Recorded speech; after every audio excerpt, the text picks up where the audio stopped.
I sat across from my mother at the Riverside Grill, her voice dripping with that familiar tone of disappointment.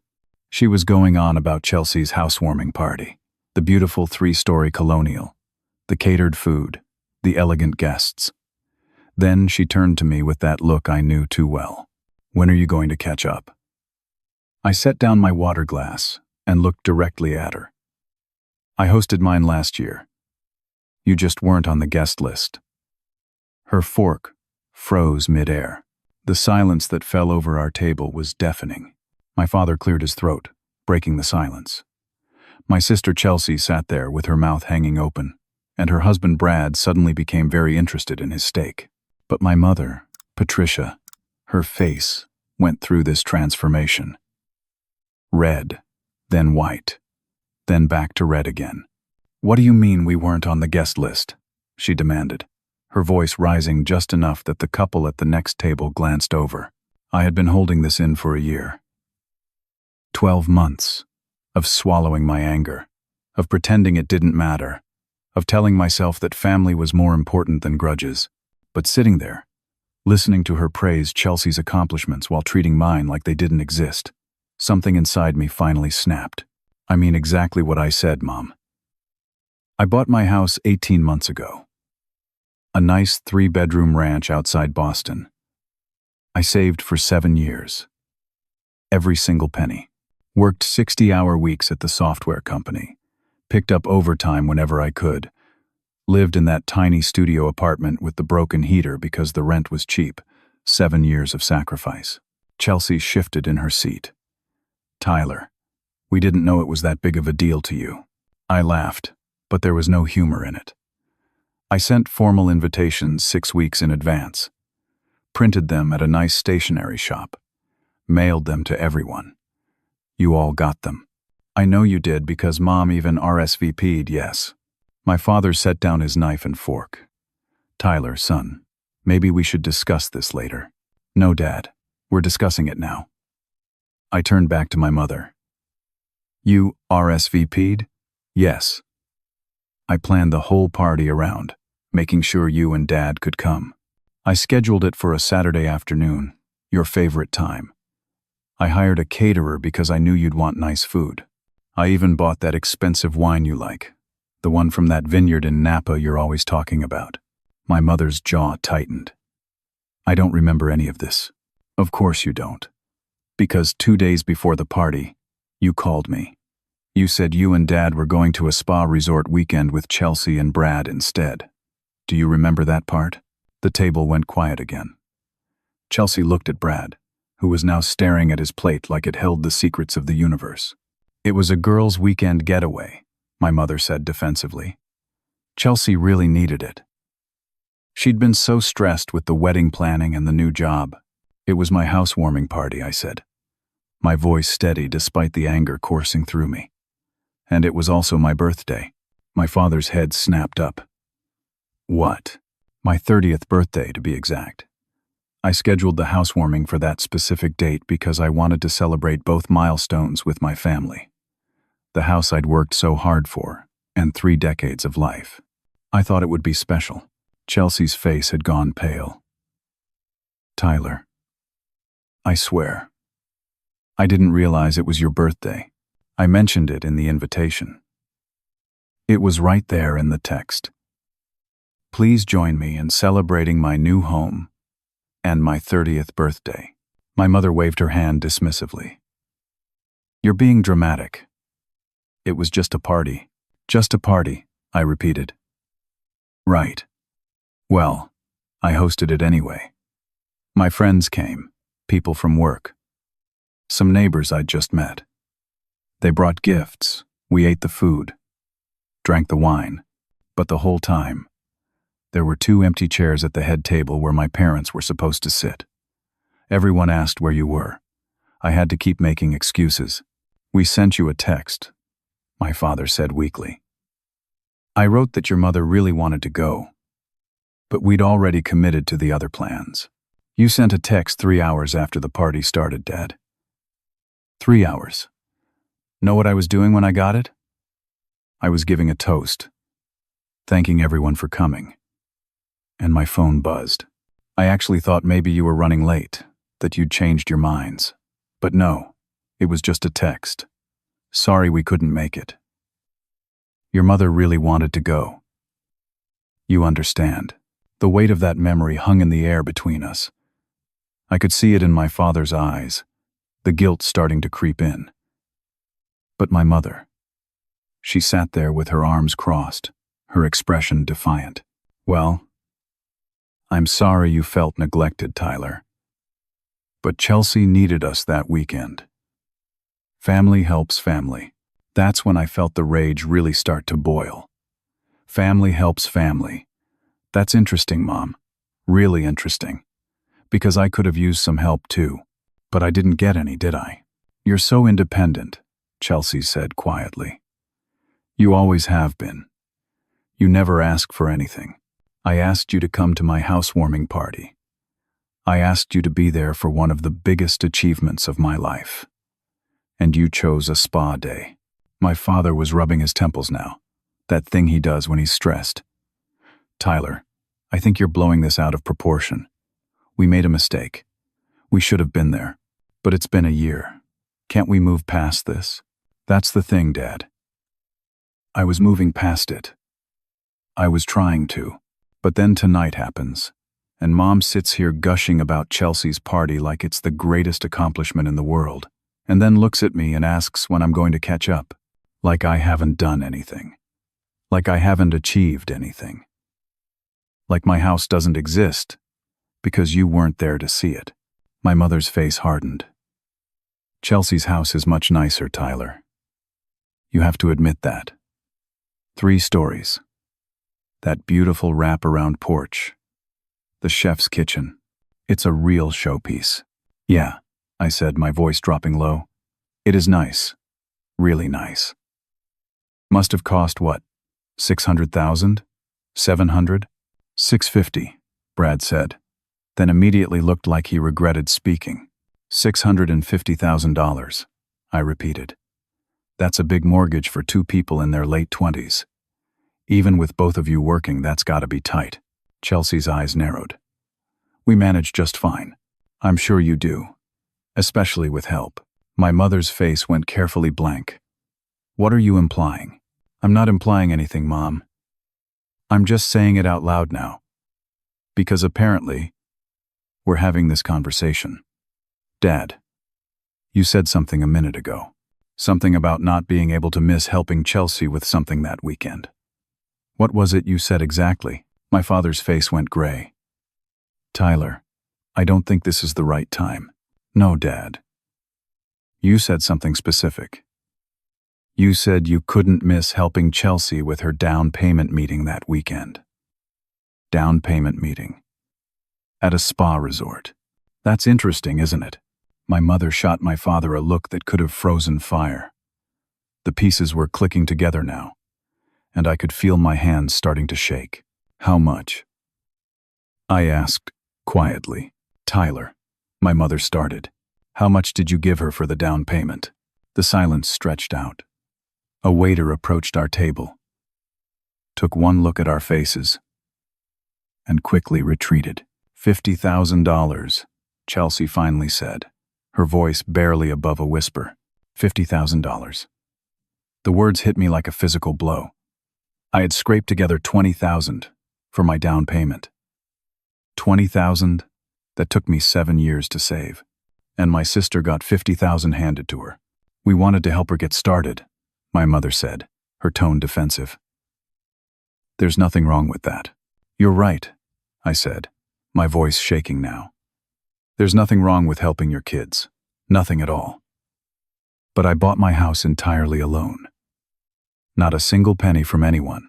When I asked if you could co-sign my loan application because it would get me a better interest rate, you told me I needed to stand on my own 2 feet. Remember that, Dad? Your exact words. You need to learn to stand on your own 2 feet, son. My father couldn't meet my eyes. But Chelsea, I continued. Chelsea gets $50,000. Just handed to her. And you coordinated giving it to her the same weekend as my housewarming party. The same weekend as my 30th birthday. Tyler, it wasn't like that, Chelsea said. tears forming in her eyes now. The timing just worked out that way. The timing just worked out that way, I repeated. Right. Of course it did. My mother leaned forward, her voice taking on that sharp edge it gets when she's done with a conversation. Listen to me, Tyler. Chelsea needed help. She and Brad were just starting out, and we had the means to help them. You have always been so independent, so capable. You didn't need us. I didn't need you, I said slowly. Or you just didn't want to help me. That's not fair, my mother snapped. No, Mom. What's not fair is sitting here tonight, listening to you compare us, asking me when I'm going to catch up to my sister, when you've been putting your thumb on the scale this whole time. You want to know when I'm going to catch up? I'm 28 years old. I have a good job, a house I bought myself, money and savings. I've caught up just fine. I did it without help. The question isn't, when am I going to catch up? The question is, when are you going to see me? I stood up from the table. My legs felt shaky, but I managed to stay steady.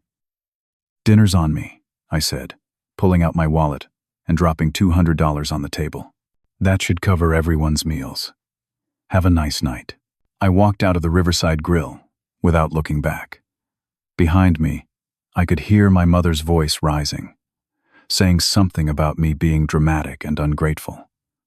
But I didn't care anymore. Something had broken open tonight. And I had a feeling it was just the beginning. My phone started ringing before I even made it to my car. I ignored it. It rang 17 more times on the drive home. By the time I pulled into my driveway, the driveway of the house I bought with my own money, my voicemail was full. I sat in the dark of my garage for a few minutes, just breathing. My hands were still shaking. 30 years of being the good son, the easy child, the one who never complained or asked for anything, and it had all come pouring out in one dinner. Part of me felt guilty. Most of me felt relieved. Inside, I poured myself 2 fingers of bourbon and sat on my couch, the couch I'd bought at a second-hand store and reupholstered myself because I couldn't afford a new one while saving for the house. Then I made the mistake of checking my phone. 43 missed calls. 68 text messages. And that was just in the past hour. The first message was from my Aunt Susan. Tyler, your mother called me in tears. What did you say to her? Call me immediately. The second was from Uncle Rob. Disappointed in you, nephew. Family doesn't attack family like that. The third was from my cousin Jennifer. Wow, Tyler. Really classy move making a scene at dinner. I scrolled through the messages, watching the pattern repeat itself. Every single one painted me as the villain. According to my family's version of events, I had viciously attacked my mother at dinner, was jealous and bitter about Chelsea's success, had caused a horrible scene and ruined everyone's evening. Not one person had asked me what happened. Not one person had asked for my side of the story. My phone rang again. This time it was my father. I answered. Dad, Tyler. His voice was tired. Your mother is very upset. I imagine she is. Did you have to do it that way? At dinner? In public? I laughed, but it came out bitter. When should I have done it, Dad? When would have been the right time to tell Mom that she's been playing favorites my whole life? Should I have scheduled an appointment? Sent an email? That's not what I meant. Then what did you mean? He sighed. Your mother has been calling everyone. The whole family knows about tonight. She's telling them. You attacked her. And what are you telling them, Dad? Silence. Are you telling them about the $50,000 you gave Chelsea? Are you telling them that you blew off my housewarming party to go hand her a check? Are you telling them any of the truth? It's more complicated than that, son. No, Dad. It's really not. You chose. You've been choosing for years. I just finally said it out loud. Tyler, please. Just call your mother and apologize. We can work through this as a family. Apologize for what exactly? Telling the truth? For upsetting her? For making a scene? For being so harsh? I set my glass down carefully, afraid I might throw it. I'm not apologizing for telling the truth. If Mom is upset, maybe she should think about why. Tyler, I'm going to go now, Dad. I need some space. Don't do this. Don't shut us out. I'm not shutting anyone out. I'm just setting boundaries. There's a difference. I hung up before he could respond. Then I turned off my phone and sat in the dark, drinking my bourbon and wondering how dinner had exploded my entire life. The next 3 days were a blur. I turned my phone back on to find hundreds of messages. The family group chat, the one usually reserved for sharing recipes and baby photos, had turned into a tribunal against me. My cousin Mark wrote, "Tyler always was the jealous type. Remember when we were kids and he got mad because Chelsea got a bigger birthday cake? I didn't even remember that. I wasn't sure it even happened." My Aunt Linda chimed in. "Some people just can't handle other people's success. It's sad, really." Uncle Rob posted, "Patricia is one of the kindest, most generous women I know. She didn't deserve to be treated like that by her own son." On and on it went. Each family member adding their piece, building a narrative where I was the ungrateful, bitter, jealous failure who couldn't stand to see his sister succeed. No one asked me what happened. No one seemed to care. Chelsea posted on her social media. I saw it because 3 different people sent me screenshots. The post was a picture of her house, that beautiful 3-story colonial with the wraparound porch, golden hour lighting, making it look like something from a magazine. The caption read, "Grateful for family, who builds you up instead of tearing you down. Some people will never understand what it means to support each other. Blessed to have parents who taught me the value of love over bitterness." She didn't mention my name. She didn't have to. Everyone who saw it knew exactly who she was talking about. The comments were full of support. "You deserve all the good things. Don't let toxic people dim your light. Family isn't always blood." I closed the app and wondered if I was losing my mind. Had I overreacted? Was I the villain here? But then I thought about that $50,000. About the empty chairs at my housewarming party. About my mother asking me when I was going to catch up. Like everything I'd accomplished meant nothing. No, I wasn't crazy. I was just done being invisible.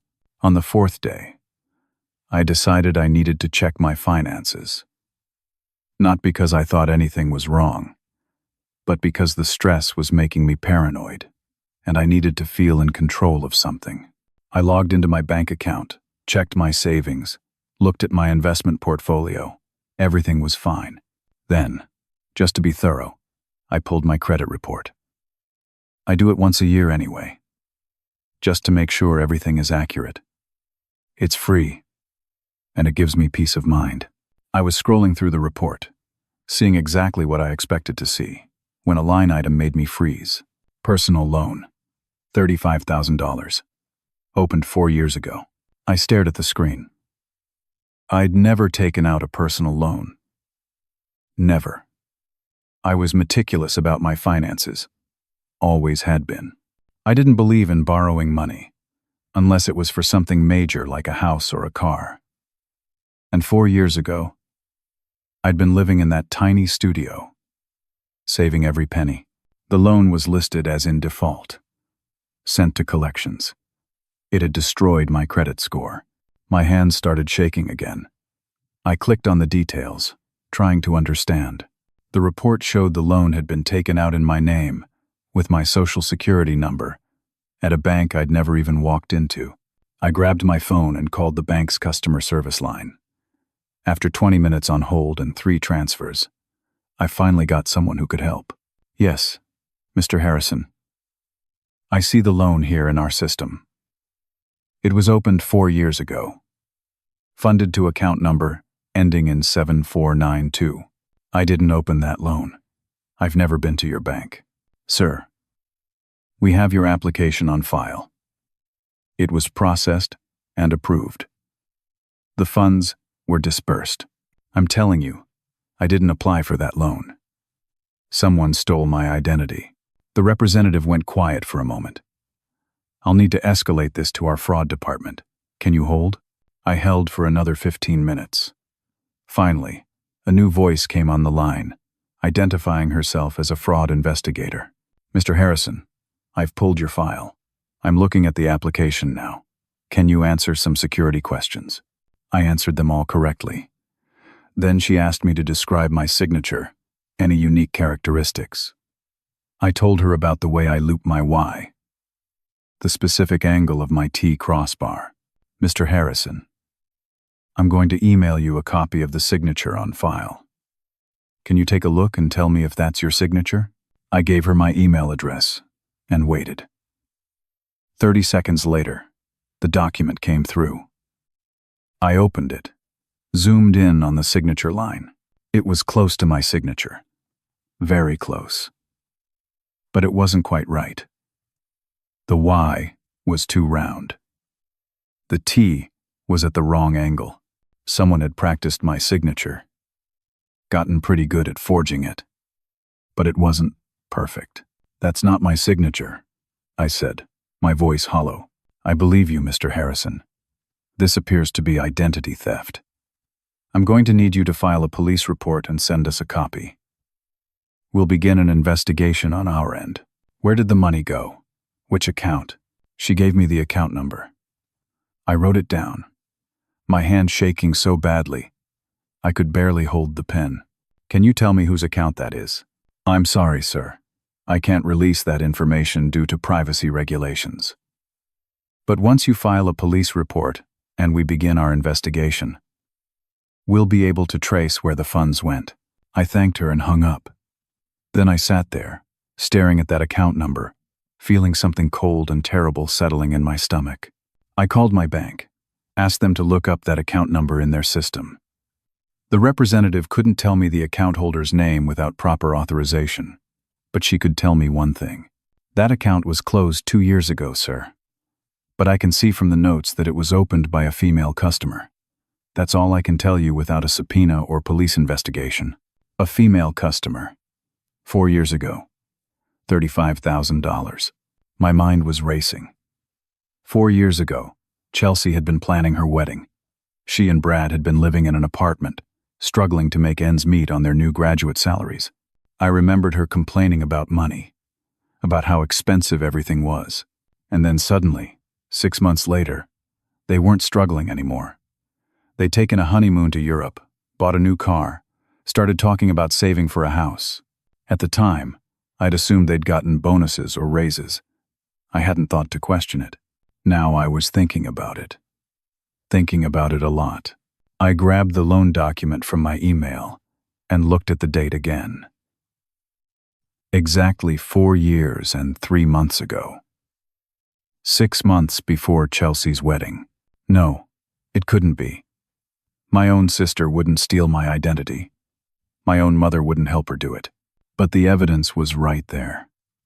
And suddenly, a lot of things were starting to make sense.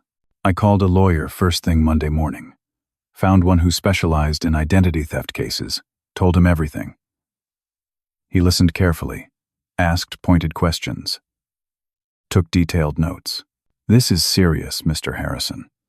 Identity theft is a federal crime.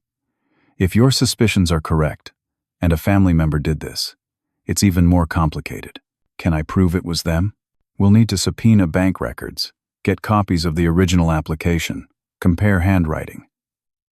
It'll take time and money, but yes, we can probably prove who did this. The question is, are you prepared for the consequences? What consequences? If we prove your sister took out this loan fraudulently, she'll face criminal charges. Identity theft, fraud, possibly more, depending on what we find. Your mother too, if she helped. Are you prepared to potentially send your family members to prison?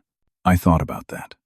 Thought about Chelsea's smug post on social media, about my mother's dismissive attitude at dinner, about years of being overlooked and undervalued. Yes, I said. I'm prepared. The lawyer nodded. Then let's get started. First thing, file a police report. Then we'll begin the subpoena process. This is going to get ugly, Mr. Harrison. Family cases always do. Are you sure? I'm sure. Over the next week. I did exactly what the lawyer recommended. Filed a police report. Started the formal investigation process. Gathered every piece of financial documentation I had. Built my case. I tried calling Chelsea directly, thinking maybe if I confronted her, she'd confess. Maybe we could handle this privately, work out a payment plan, avoid getting the police involved. She didn't answer. Sent me a text instead. Mom told me you've been harassing her. Leave us alone, Tyler. Get help. I called my mother. She answered, but the conversation lasted less than 30 seconds. Tyler, if you don't stop this vendetta against your sister, you're going to regret it. Mom, someone stole my identity and took out a loan in my name. I have proof. If Chelsea would just talk to me, Chelsea would never do that. You're being paranoid and, frankly, unhinged. Think about what you're accusing your own sister of. She hung up. I stared at my phone, feeling something break inside me. Even faced with evidence, with facts, they were going to deny it. They were going to make me the villain. Fine. If they wanted to play it that way, we'd play it that way. The lawyer's investigator started digging. Within a few days, he found something interesting. The bank that had issued the fraudulent loan? My brother-in-law, Brad, had worked there 4 years ago. In the loan department, suddenly, the pieces were clicking into place. Brad could have accessed my information through family records, social security numbers shared at family gatherings, all those innocent documents you don't think about. He could have processed the loan application himself, bypassing normal verification procedures. My lawyer was impressed. This is good. This gives us a direct connection. We can prove opportunity and access. But while the legal case was building, my life was falling apart in other ways. I work as a software engineer for a defense contractor. It's good work, challenging projects, excellent pay, but it requires a security clearance. And security clearances are reviewed every 5 years. My 5-year review came up 2 weeks after I discovered the identity theft. I thought it would be routine. I'd had the clearance for 10 years without any issues. But then, I got called into HR for a meeting. The HR director sat across from me, her expression sympathetic but firm. Tyler, your background check flagged some concerns. My stomach dropped. What concerns? There's a defaulted loan on your credit report, a collections account. Your credit score has taken a significant hit. These are red flags for security clearance. I know about the loan. I'm a victim of identity theft. I filed a police report. I'm working with a lawyer to resolve it. She nodded, making notes. I understand. And I'm sorry you're going through this. But until the credit issues are resolved and the criminal case is settled, we have to suspend your clearance. Suspend it? For how long? Until resolution. Could be months. Could be longer depending on how the investigation goes. I felt the room start to spin. What does that mean for my job? Tyler, 98% of your work is on classified projects. Without a clearance, you can't access those projects. We're going to have to place you on unpaid administrative leave until this is resolved. Unpaid leave, no income, no way to pay my mortgage, my bills, my lawyer fees. Isn't there anything else I can do? Other work? Unclassified projects? We don't have anything at your level. I'm sorry. The policy is clear. No clearance, no classified work, and that's all we have available for senior engineers right now. I walked out of that office in a daze. 10 years with the company. A spotless record. Excellent performance reviews. And just like that, I was on unpaid leave because of something I didn't do. My sister had stolen my identity, ruined my credit, and now I was losing my income because of it. I sat in my car in the parking lot and tried to process what was happening. Tried to figure out how to fix this. The lawyer said the case could take months, maybe longer. How was I supposed to survive months without income? That's when my phone rang. Unknown number. I almost didn't answer, but something made me pick up. Mr. Harrison? This is Sharon from First National Mortgage. I'm calling about your home loan. My blood went cold. What about it? We've been reviewing our accounts, and we noticed some changes to your employment and credit status. According to our records, you've been placed on unpaid leave. Is that correct? How did they already know? It had been less than 2 hours. That's temporary. It'll be resolved soon. I understand, Mr. Harrison. However, your loan agreement includes clauses about maintaining employment and creditworthiness. The recent changes to your credit score, combined with the employment situation, have triggered a review of your loan status. What does that mean? It means we need verification within 30 days that you can continue to make your mortgage payments. If you can't provide that verification, we'll have to begin foreclosure proceedings.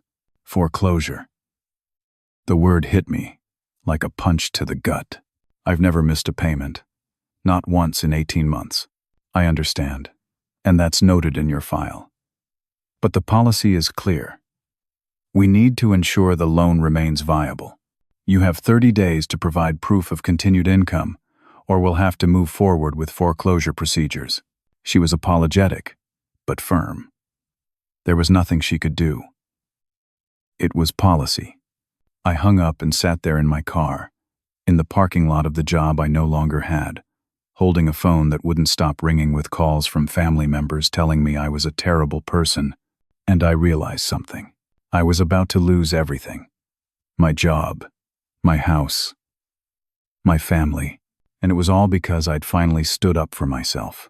I put my head down on the steering wheel, and for the first time in years, I let myself break down. Not because I was sad, because I was so angry. I didn't know what else to do with it. My sister had committed a crime against me. My mother had defended her. And now, I was the one losing everything. But I wasn't going to give up. I couldn't.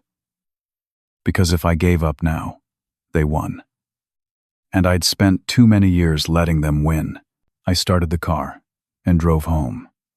I had 30 days to figure out how to save my house. 30 days to build a case strong enough to get my clearance back. 30 days to prove I wasn't going to be a victim anymore. The fight was just beginning. The 30 days went by faster than I thought possible. I burned through my emergency savings paying the lawyer and keeping my mortgage current. Maxed out 2 credit cards covering basic expenses. Started selling things. The nice television I'd bought myself as a housewarming gift. The gaming computer I'd built over the course of a year. The mountain bike I used to ride on weekends. Everything had a price. Everything went up for sale. I reached out to every family member individually, thinking maybe if I explained the situation one-on-one, without my mother's influence, someone would believe me. Someone would help. I called Uncle Rob first. He listened for maybe 2 minutes before cutting me off. Tyler, your mother is beside herself. She can't eat, can't sleep. This vendetta you have against Chelsea is tearing the family apart. It's not a vendetta, Uncle Rob. Someone stole my identity and ruined my credit. I have proof. Bank records, loan documents, everything. If you just look at the evidence, your mother would never let something like that happen. And Chelsea is a good girl. Always has been. You're making wild accusations because you're jealous of her success. I'm not jealous. I'm a victim of a crime. You're being paranoid, Tyler. Maybe you should talk to someone. A therapist or something. This isn't healthy. He hung up before I could respond. I called Aunt Susan next. She answered, but her voice was cold. I don't know what you expect me to say, Tyler. Patricia showed me the texts you've been sending. You sound unhinged. What texts? I haven't been texting Mom. Don't lie to me. She showed me. Angry, accusatory messages. Threats even. Aunt Susan, I haven't sent any threatening messages. I've barely communicated with her at all except to try to get her to talk to me about the identity theft. Well, She has screenshots that tell a different story. I think you need help, Tyler. Real help. And until you get it, I can't be involved in this. Another hang-up. Another door closed. I went through the whole family like that. Cousins, aunts, uncles, even my grandmother. Each conversation followed the same pattern. They'd already heard my mother's version of events. They'd already decided I was the problem. Nothing I said mattered. The only person who seemed even slightly conflicted was my father. When I finally got him to agree to meet me for coffee, I thought maybe, finally, I'd get through to someone. We met at a diner halfway between his house and mine. He looked tired, older than I remembered. He'd aged 10 years in the past 3 weeks. Dad, thank you for coming. He nodded, stirring his coffee slowly. Your mother didn't want me to. She thinks I'm encouraging your behavior. My behavior?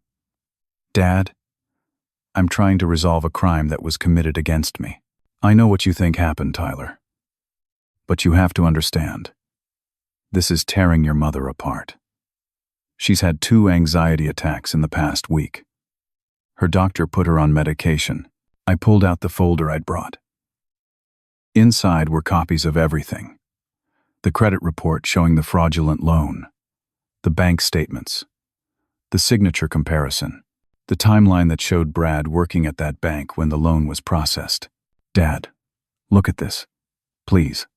Just look at the evidence. He glanced at the papers, but I could tell he wasn't really seeing them. He'd already made up his mind.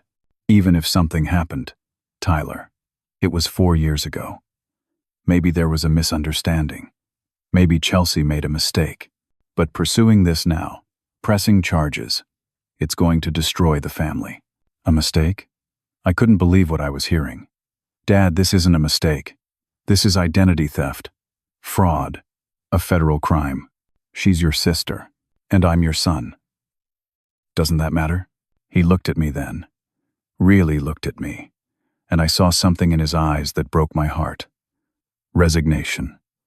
He'd already chosen, just like he always chose. Your mother has had 2 anxiety attacks, Tyler. The doctor said if the stress continues, she could have a heart attack. Is that what you want? Do you want to give your mother a heart attack? That's not fair. None of this is fair. But someone has to be the bigger person here. Someone has to let it go. For the sake of the family. Let it go, I repeated. Just let it go. Let them get away with stealing from me. Let them get away with ruining my credit, costing me my job, putting my house at risk. Just let it all go. Because otherwise, I'm the bad guy. I'm not saying you're the bad guy, son. I'm saying that sometimes, family peace is worth more than being right. I gathered up my papers and put them back in the folder. If family peace requires me to be a doormat, to let people walk all over me, to sacrifice everything I've worked for just so nobody feels uncomfortable, then maybe I don't want family peace. Tyler, I thought if anyone would understand, it would be you. But you're just as scared of her as everyone else is. I left money for both our coffees and walked out. Behind me, I heard my father call my name, but I didn't turn around. That night, I got the notice.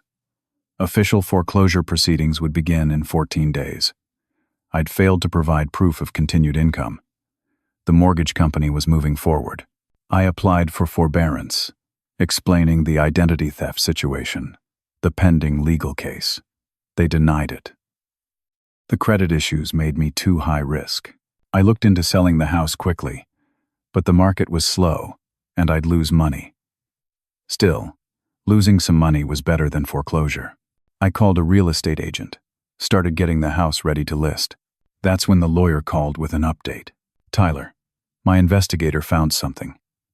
We subpoenaed Chelsea's phone records from 4 years ago. We've got text messages between her and your mother discussing your house, how nice it is, how it's wasted on someone who's single. My jaw clenched. What else? More recent messages, too. From 6 months ago. Your mother suggesting to Chelsea that she could live there someday. Chelsea responding, if only we could afford it. They were already planning to take my house. It gets worse. Messages from 3 months ago. Your mother to Chelsea. Don't worry about Tyler's foreclosure situation. I have a friend at the auction company. You'll get first chance to bid way below market value. It's all working out perfectly. I felt like I'd been punched in the stomach. They planned this. All of it. The identity theft from 4 years ago. That might have been opportunistic. But this, Tyler, this is premeditated. They deliberately tanked your finances so they could buy your house out from under you at a foreclosure auction. I couldn't speak. Couldn't process what I was hearing. My own mother. My own sister. They'd been plotting for years to destroy me and steal my home. Tyler, are you there? Yeah, I managed. I'm here. We have enough evidence now to press full criminal charges. Identity theft, fraud, conspiracy. This is federal territory now. They're both going to prison if we move forward with this. Do it, I said, my voice hollow. File the charges. All of them. Are you sure? Once we do this, there's no going back. Your family will never forgive you. They were never my family, I said. Family doesn't do this to each other. File the charges. Okay, I'll have everything ready by tomorrow. We'll notify the police, get warrants issued, move forward with prosecution. After I hung up, I sat in the dark of my living room. The living room I'd painted myself, where I'd hosted friends and colleagues, where I'd imagined building a life. And I wondered if my mother and sister would feel any guilt at all when they took it from me. Probably not, but I wasn't going to make it easy for them. Not anymore. The next morning, I drove to my lawyer's office with every piece of evidence I had.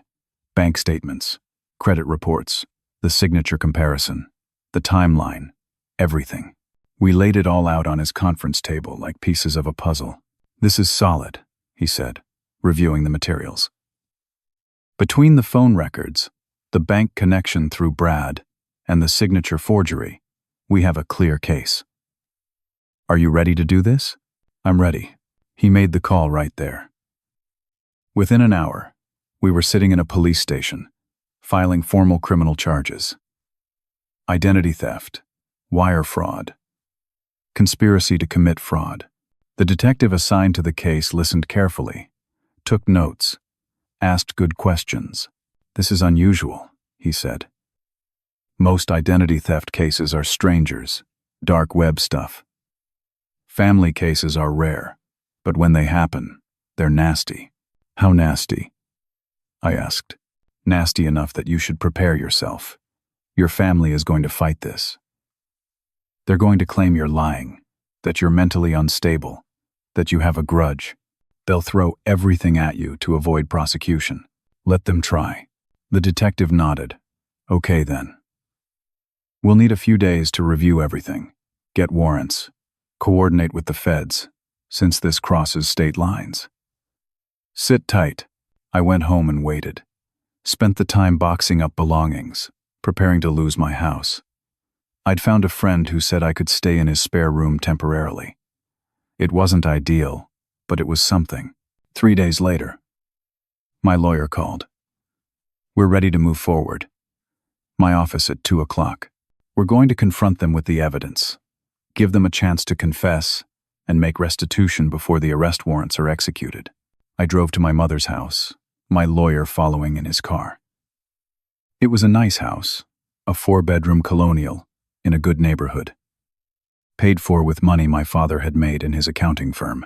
A house I'd visited hundreds of times growing up, where I'd celebrated birthdays and holidays, where I'd felt safe. Now it felt like enemy territory. My lawyer knocked. My mother answered, her face going hard when she saw me. What do you want, Tyler? Mrs. Harrison. I'm Tyler's attorney. We need to speak with you and your daughter. It's important. We have nothing to say to either of you. Ma'am, I have evidence of identity theft and fraud committed against my client. We can discuss this civilly now, or we can discuss it in front of a judge. Your choice. Something flickered in her eyes. Fear, maybe. Or calculation. Chelsea isn't here. Then call her. She needs to hear this too. My mother stood in the doorway for a long moment, then finally stepped aside. Fine. Come in. We sat in the living room, the same room where we'd opened Christmas presents, where I'd learned to play chess with my father, where my mother had hung photos of both her children on the wall, Chelsea and me, smiling together as kids. Back when things were simple. My mother called Chelsea. You need to come over. Now. Tyler's here with a lawyer. 20 minutes later, Chelsea and Brad arrived. Chelsea's face was flushed, her eyes bright with anger. What is this, Tyler? Are you seriously coming to Mom's house with a lawyer? This is harassment. My lawyer opened his briefcase and pulled out a thick folder. Mrs. Henderson. Mr. Henderson. Mrs. Harrison.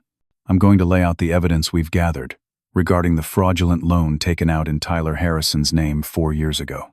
He went through it methodically. The loan documents, the signature comparison, Brad's employment at the bank during the time the loan was processed, the account where the money was deposited, an account that belonged to Chelsea. Chelsea's face went pale. Brad was sweating. This is circumstantial, my mother said, but her voice wavered. There's more. My lawyer pulled out the phone records. Text messages between you and your daughter discussing Tyler's house, planning to acquire it through foreclosure auction. Specific mention of having a contact at the auction company to ensure Chelsea gets first bid. My mother's hands were shaking now. Those messages were taken out of context. Were they? I asked, speaking for the first time. What context makes it okay to plot to steal my house? We weren't stealing anything, Chelsea said, but she couldn't meet my eyes. We were just talking. People talk. People don't commit identity theft, my lawyer said. Here's what's going to happen. You have 2 choices. 1, you confess. Agree to full restitution plus damages, and we handle this civilly. 2, we proceed with criminal prosecution. Tyler has already filed charges. The warrants are ready to be executed. My mother stood up, her face red. You're bluffing. No judge would issue a warrant based on this. You're trying to intimidate us. Try me, I said quietly. Brad put his head in his hands. Chelsea, maybe we should talk to a lawyer.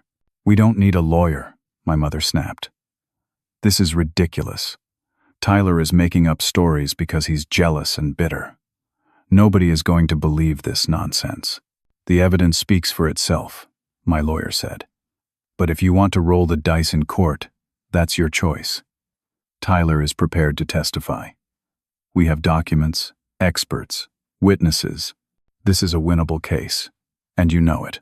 Get out, my mother said. Get out of my house. We left. As we walked to our cars, my lawyer shook his head. They're going to fight this. I know. It's going to get uglier. I know that too. 2 days later, I was served with a restraining order. Chelsea had filed it, claiming I'd been harassing her, threatening her, showing up at her house drunk and violent. None of it was true. I had proof I'd never been to her house, cell phone location data, credit card receipts from other locations, but restraining orders are easy to get and hard to fight. Now, I legally couldn't contact my mother or sister, which made resolving anything infinitely harder. My mother told the entire family about the restraining order within hours. It was proof, she said, that I was dangerous and unstable, that I'd been threatening them, that they'd had to get legal protection from their own son and brother. The family group chat exploded again. This time, nobody even pretended to want to hear my side. I was the violent one, the crazy one, the one who needed to be stopped. Then I got the call from HR. Tyler, I'm sorry. The security clearance issue combined with the restraining order means we have to formally revoke your clearance. We're terminating your employment effective immediately. 7 years with the company. Gone. There's no severance, she continued. Since it's a clearance-related termination, company policy is clear. I'm sorry. You were a good employee. I hung up and stared at the wall. No job. No income, no family. And in 1 week, my house would go to auction. Everything I'd worked for was gone. The night before the auction, I drove past my house one last time. I just wanted to see it, to say goodbye to the dream I'd worked so hard to achieve. That's when I saw Chelsea's car in my driveway. She was inside my house. I could see lights on, people moving around. I called the police immediately, carefully explaining that I wasn't violating the restraining order. I was reporting someone illegally in my home. 2 officers arrived within 10 minutes. I stayed by my car, not wanting any accusation that I'd approached Chelsea directly. The officers went inside, came back out with Chelsea, a real estate agent, and a contractor. "What were you doing in there, ma'am?" one officer asked. Chelsea's face was flushed. "I was just looking at the property. It goes to auction tomorrow. I wanted to see it before bidding." "How did you get in?" "The lock was open." The real estate agent looked uncomfortable. "She told me she had permission from the owner." The officer looked at me. "Sir, is that true?" "Absolutely not. I've never given anyone permission to enter my home without me present." The officer turned back to Chelsea. "Ma'am, I'm going to have to ask you to leave. This could be considered trespassing." "Trespassing? It's going to be my house tomorrow anyway. I was just measuring rooms, planning renovations. It's not your house yet, ma'am. You need to leave now." They made her leave, but they couldn't arrest her. The situation was too ambiguous, the line between looking at an auction property and trespassing too blurry. I watched her drive away, my hands shaking with rage. She was so confident she'd get my house tomorrow that she was already planning where to knock down walls. I went inside after everyone left, stood in the middle of my empty living room, most of my furniture already sold, boxes stacked everywhere. This was it. Tomorrow it would be gone, and they would win. I sat down on the floor and let myself feel it all. The anger, the grief, the sense of absolute defeat. I'd done everything right, worked hard, saved money, played by the rules, and I was still losing. But then something shifted. A thought. A memory. I pulled out my phone and called my lawyer. "It's not over yet," I said when he answered. "We have one more move. What are you thinking?" "Tomorrow at the auction. We're going to make sure Chelsea doesn't get what she wants." He was quiet for a moment. "I'm listening." I told him my plan. It was risky. It might not work, but it was better than giving up. "Okay," he said. "Let's do it." I spent that night packing the last of my belongings and trying not to think about the next day. Around 11 o'clock, someone knocked on my door. I looked through the peephole, expecting maybe a neighbor coming to say goodbye. Instead, I saw a woman I hadn't seen in years, Emma. My cousin, Aunt Susan's daughter.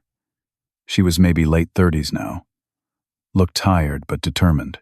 We'd been close as kids, but she distanced herself from the family about 12 years ago. Nobody talked about why. She just stopped coming to gatherings, stopped returning calls, disappeared from family events. I opened the door. "Emma? Hey, Tyler. Can I come in?" I stepped aside and let her in. She looked around at the boxes, the empty walls, and her face fell. I heard what happened. All of it. "I'm so sorry I didn't reach out sooner." "How did you hear?" "The family grapevine. I still talk to a few cousins occasionally. They told me about the dinner, the identity theft, the foreclosure, everything." I leaned against the wall, suddenly exhausted. "Yeah, well, it's been a rough few months." Emma sat down on one of the boxes. "Tyler, there's something you need to know. Something I should have told someone years ago, but I was scared and stupid and they made me sign an NDA. "An NDA? With who?" "Your mother. And my mother. And Chelsea." I straightened up. "What are you talking about?" Emma pulled a folder from her bag. It was old, worn, stuffed with papers. 12 years ago, I was 26. Just bought my first condo, working at a bank, doing really well. I was engaged to Nathan. You remember him? I nodded. Nathan had seemed like a good guy. Chelsea was 19, just finishing college. She came to me with this business idea. A boutique, selling vintage clothes. She was so excited. Had a whole business plan, but she needed money for startup costs. I could see where this was going. She asked if I'd co-sign a loan for $40,000. Said she'd pay it all back within 2 years. Your mother backed her up. Said she'd make sure Chelsea honored the loan. My mother told me I should help family, that it was the right thing to do. You co-signed, I co-signed. And for 6 months, Chelsea made payments. Then the payments stopped. The business failed. Turned out she'd never actually opened a boutique. She'd used the money for other things. A car. Furniture. I don't even know what else. What happened? I was left holding $40,000 in debt. It nearly destroyed me. Nathan and I fought about it constantly. He said I was stupid to trust them, that they'd taken advantage of me. We almost didn't get married because of it. Took me 6 years to pay off that loan. Emma, I'm so sorry. She shook her head. But here's the thing. When I confronted your mother about it, about making Chelsea pay, she offered me a deal. She'd give me $10,000 toward the debt if I signed an NDA agreeing to never tell anyone in the family what happened. She said if I refused, she'd tell everyone I was harassing Chelsea, that I was a liar trying to scam money from a young girl. She threatened you. She did. And I was 26, and scared and drowning in debt. So I took the deal. I signed the NDA, took the money, and cut contact with the whole family. I couldn't stand to be around them anymore. Knowing what they'd done, and not being able to talk about it. I sat down hard on another box. They did the same thing to you, the same exact pattern. That's why I'm here. When I heard what happened to you, I realized it wasn't a one-time thing. Your mother and Chelsea, they've been doing this. Using family, manipulating people, committing fraud. And every time someone tries to hold them accountable, they turn the whole family against that person. How many others are there? Emma pulled out her phone. I did some digging after I heard about you. Called some people who'd also left the family, asked questions. There are at least 3 other people. A second cousin they scammed out of $15,000 for a fake investment. A former family friend who loaned Chelsea money for a down payment on a car that Chelsea never paid back. Another cousin who had identity theft issues that were never resolved. They've been doing this for years. At least 15 years that I can confirm. Probably longer. I felt sick. Why didn't anyone stop them? Because they're good at it, Tyler. They isolate their victims, turn the family against them, make everyone think the victim is the problem. And most people don't want to rock the boat. It's easier to blame the person speaking up than to believe someone in the family could be that manipulative. I looked at the folder she'd brought. What's all this? Everything from my case. The loan documents. The business plan that was never executed. The NDA. Bank statements. Showing where the money actually went. And contact information for the other victims I found. If you're willing to fight this, Tyler, you're not alone. I stared at her. For the first time in months, I felt something other than despair. Hope. The auction is tomorrow, I said. It might be too late to stop it. Maybe. But it's not too late to expose them. And it's not too late to make sure they face consequences. I called my lawyer immediately, put him on speaker. Emma explained everything, offered to share all her documentation. This is huge, my lawyer said. This establishes pattern and practice. Multiple victims, same method, years of fraud. This isn't a family dispute anymore. This is a criminal enterprise. Can we use this? I asked. Absolutely. I'll conference call with Emma's lawyer and the other victims. We can file a joint civil suit, class action style, and the criminal charges get even stronger with multiple victims. The DA is going to love this. We spent the next 3 hours on the phone, coordinating with the other victims, gathering evidence, building a comprehensive case. By 3 a.m, we had a plan. The auction was scheduled for 10 o'clock. We'd all be there. At 9:30, we gathered outside the county courthouse where the auction was being held. Me, my lawyer, Emma. 2 of the other victims Emma had found. We had folders full of evidence. Statements prepared. Witnesses ready. Chelsea and my mother arrived at 9:45. They looked confident, almost gleeful. Chelsea was dressed up, like she was going to a celebration, instead of an auction. My mother had her checkbook out, ready to bid. The auction started right on time. My house, my beautiful 3-bedroom ranch that I'd saved 7 years to buy, was lot number 43. The auctioneer went through the preliminary information. Starting bid $295,000. Mortgage balance $290,000. Property value estimated $400,000. Do I hear 295? The auctioneer called. Chelsea raised her number. 295,000. I nodded at my lawyer. He raised his number. 300,000. Chelsea spun around, her face going red when she saw me. 305,000.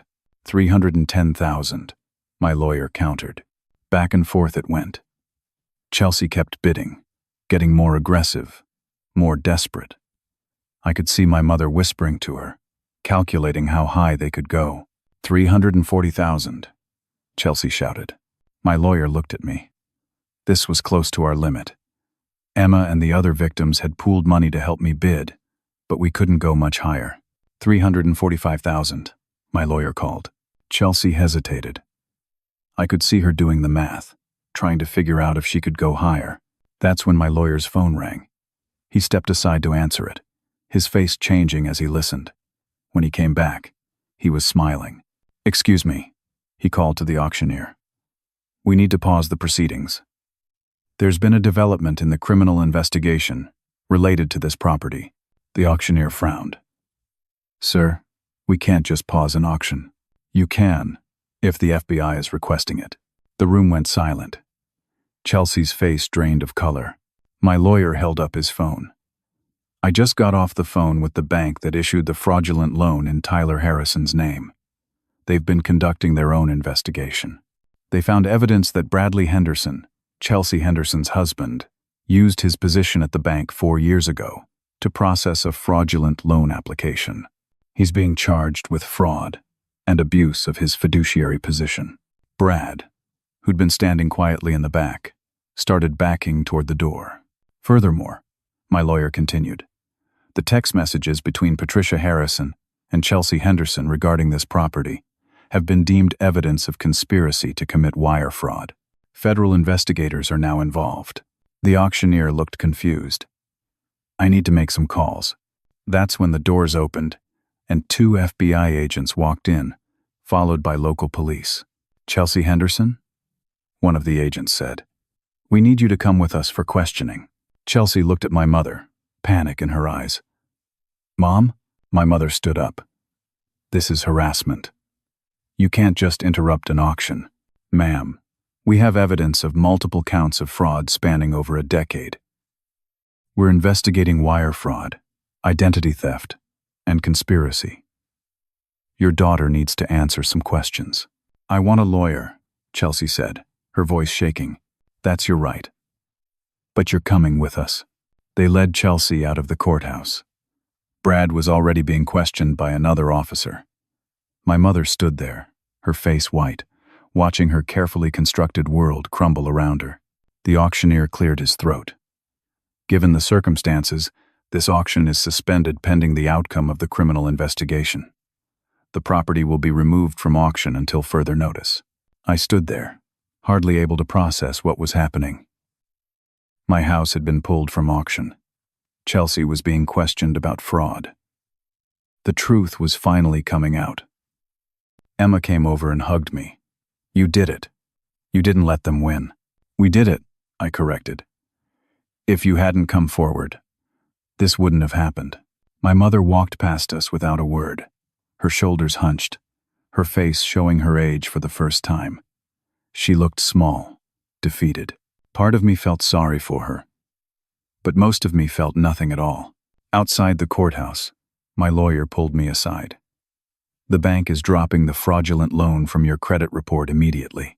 With the evidence they found, they're taking responsibility for Brad's actions. Your credit score should be restored within a few weeks. What about my job?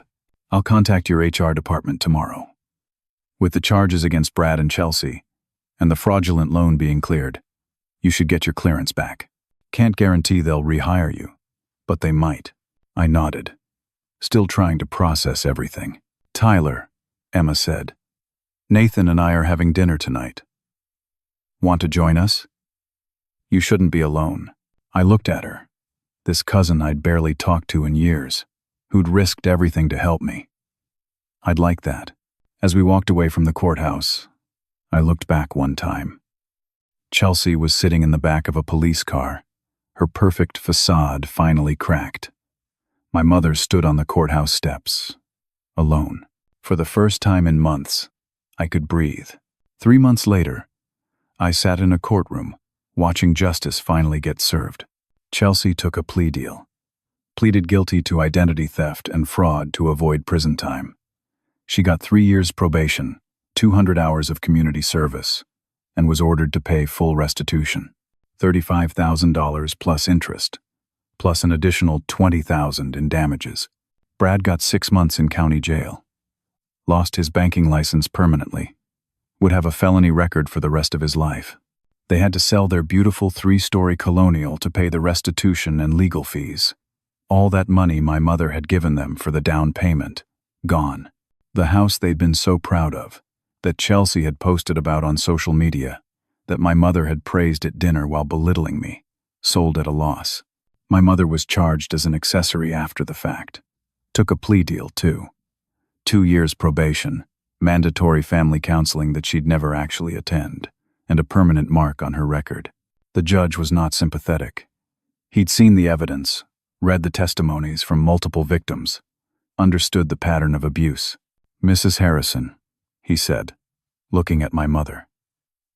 You used your position as matriarch of your family to manipulate and defraud people who trusted you. You enabled your daughter's criminal behavior and profited from it. You showed no remorse until you were caught. This court finds your actions reprehensible. My mother sat there stone-faced, refusing to look at me. Chelsea cried. Apologized to the court, to me, to everyone. Said she'd made mistakes, that she was sorry, that she wanted to make things right. I didn't believe a word of it. Neither did the judge. Ms. Henderson, your apology rings hollow given the evidence of premeditation and deliberate planning to defraud your own brother. You plotted for years to steal his home. That's not a mistake. That's a choice. After the sentencing, the extended family started reaching out. One by one, they apologized. Uncle Rob called, his voice heavy with shame. Tyler, I should have believed you. I should have looked at the evidence. I'm sorry. Aunt Susan sent a long email. I was wrong to take your mother's side without hearing you out. I'm sorry for the pain I caused. Cousin after cousin reached out. Some apologized sincerely. Some made excuses. Some I accepted back into my life. Some I didn't. My father was the hardest. He came to my house 3 weeks after the sentencing. Stood on my porch looking older and more broken than I'd ever seen him. Tyler, I failed you. As a father, as a man, I should have protected you. I should have believed you. I chose peace over justice, and I'll regret that for the rest of my life. I wanted to be angry, wanted to turn him away, but I saw genuine remorse in his eyes. Dad, you did fail me, but I appreciate you saying it. Can we try again? Start over? I thought about it. Maybe. In time. But things can't go back to how they were. I need boundaries. Real ones. I understand. Whatever you need. We talked for an hour. It wasn't perfect. It didn't fix everything, but it was a start. My job called a week after the sentencing. My security clearance was fully reinstated. They offered me my position back with back pay for the months I'd been on leave, plus a promotion to senior engineer and a raise. "We know you went through hell because of something that wasn't your fault," my boss said. "We want to make it right." I accepted. Went back to work. Got assigned to better projects. Started rebuilding my career. My credit score rebounded within 2 months. The fraudulent loan was completely erased. My mortgage situation was resolved. The foreclosure was reversed. I got to keep my house. I refinanced at a better rate. Actually ended up with lower monthly payments than before. Emma became one of my closest friends. She and Nathan invited me over for dinner regularly. We talked about family, about boundaries, about healing. Through Emma, I met someone. Her name was Rachel. She worked in tech, had her own complicated family history. We understood each other in ways that people with normal families never could. 6 months after the trial, I was dating Rachel seriously, talking about futures and possibilities. As for Chelsea and my mother, I made a choice. I forgave them from a distance. Not because they deserved it, but because I deserved peace. But forgiveness didn't mean reconciliation. I told them through my lawyer that I didn't want contact.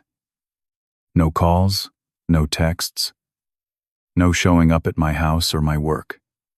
Clean break.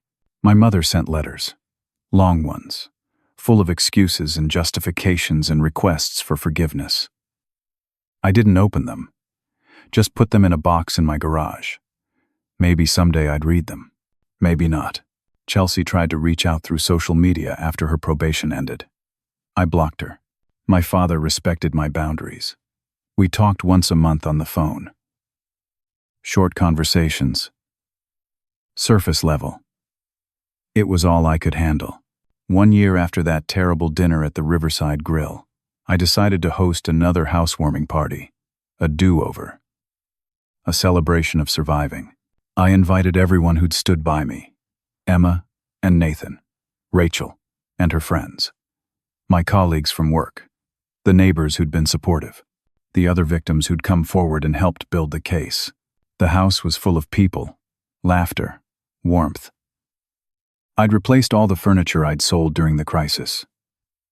Repainted some rooms. Made it fully mine again. Someone asked about my family, if they were coming. I smiled and said, "Everyone who matters is already here," because that was the truth. Family isn't always about blood. Sometimes it's about the people who show up when you need them. The people who believe you when you tell them the truth. The people who help you fight your battles instead of telling you to just give up and keep the peace.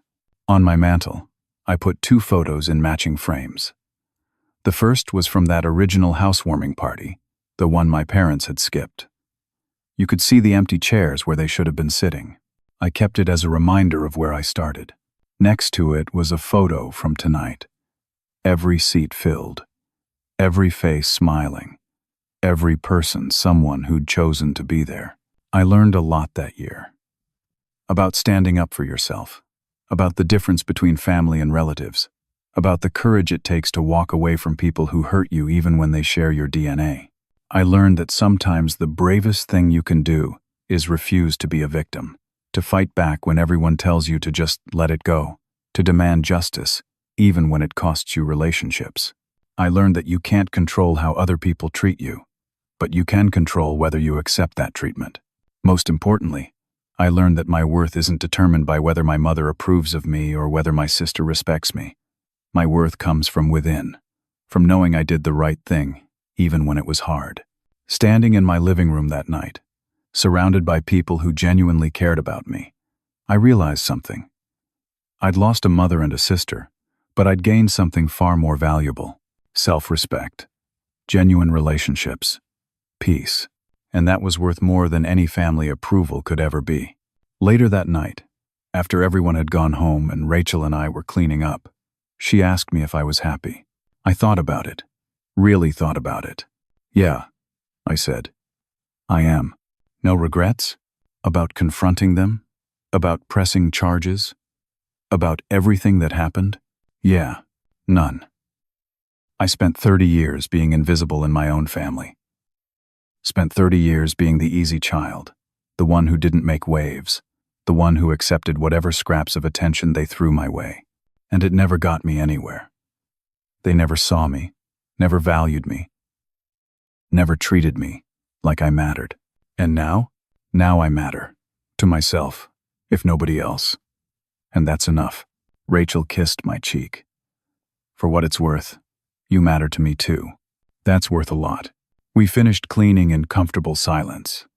As I locked up the house for the night, I looked around at everything I'd almost lost. This home that I'd worked so hard for, that represented years of sacrifice and determination, that I'd fought tooth and nail to keep. It was still mine. I'd won. Some people spend their whole lives chasing approval from people who'll never give it. I spent 1 year fighting for mine, and I finally found it in myself. That was the real victory. Not the house, not the legal case, not the vindication. The victory was learning that I didn't need their approval to know my own worth. I turned off the lights and went to bed in my own home, in the house I'd saved, surrounded by the life I'd built. And for the first time in as long as I could remember, I slept peacefully. Have you ever had to choose between family peace and standing up for yourself? How did you handle it? Drop your thoughts in the comments below. If this story resonated with you, please hit that like button.